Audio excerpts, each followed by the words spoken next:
Hey guys, Zane here with another one-take review, and today I want to talk about the new Ravyn Lenae album, Hypnos.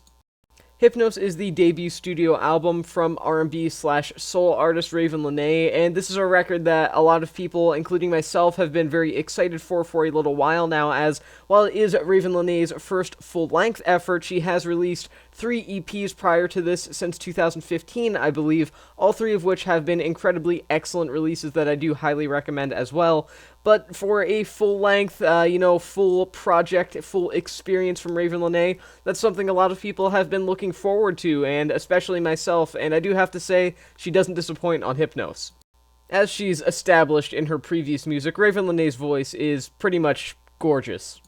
Of course, many different soul singers over time have attempted to take a very sensual approach to their music, but for every one that does it well and manages to succeed in that style, there's roughly another 5 to 10 that just simply can't come off as earnest or really genuine in the emotion. Ravyn Lenae subverts any potential negative expectations with a very dramatic and serious vocal presentation and very subtle vocal inflections that could certainly be compared to a lot of iconic influences for Lenae, such as the legendary Anita Baker.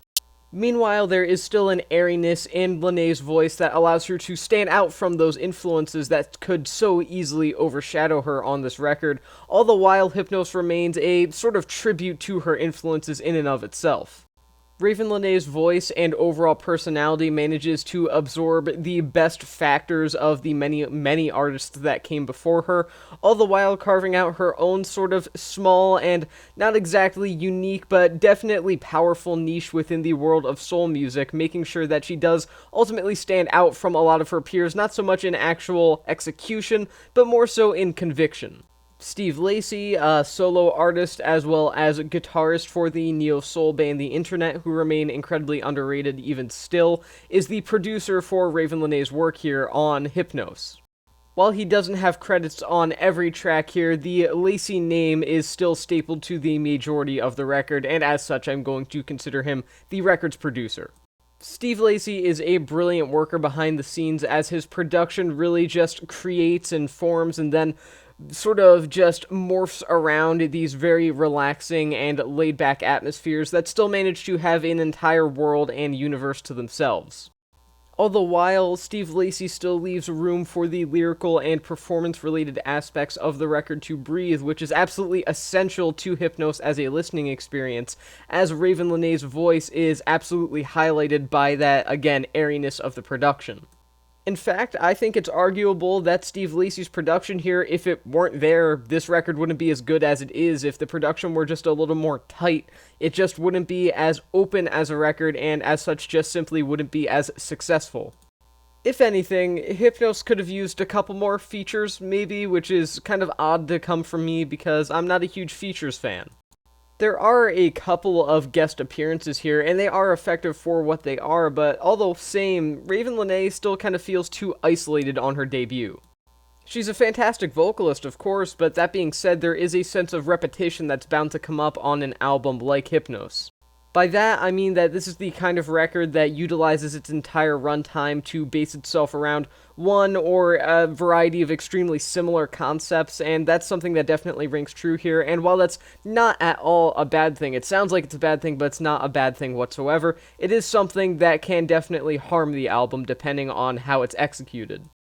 More features means more breaking up of the constant flow of just Lenae in the instrumentals, meaning that there's maybe a little bit more excitement on the record overall, whereas less verses from guest artists and everything like that means that there's less break in the action, which ultimately drags the record down a little bit. So, overall, Hypnos was the excellent debut album that I was genuinely hoping for from Ravyn Lenae.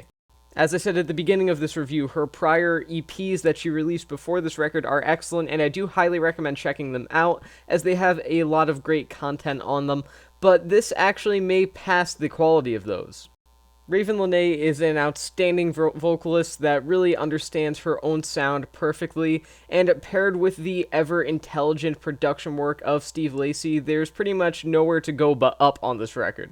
While a couple breaks in the action via some guest appearances or features would have definitely been something that I personally welcomed, to Hypnos. I still think that this is an incredibly impressive first full-length outing for an artist that seems to constantly be showing more and more promising features to her music as she releases each record, which is why I'm going to give Hypnos 4 stars out of 5. I think this is just a very strong listen overall. It's a lot of just excellently executed soul, and while it may not do anything particularly unique, or at least not in the way that many would perhaps hope that it would, I still think that it's a perfectly executed album that really knows what it wants to do, sets out to do it, and accomplishes it beautifully. So again, 4 stars out of 5, and with that being said, that's the end of this review, and I'll see you guys in the next one.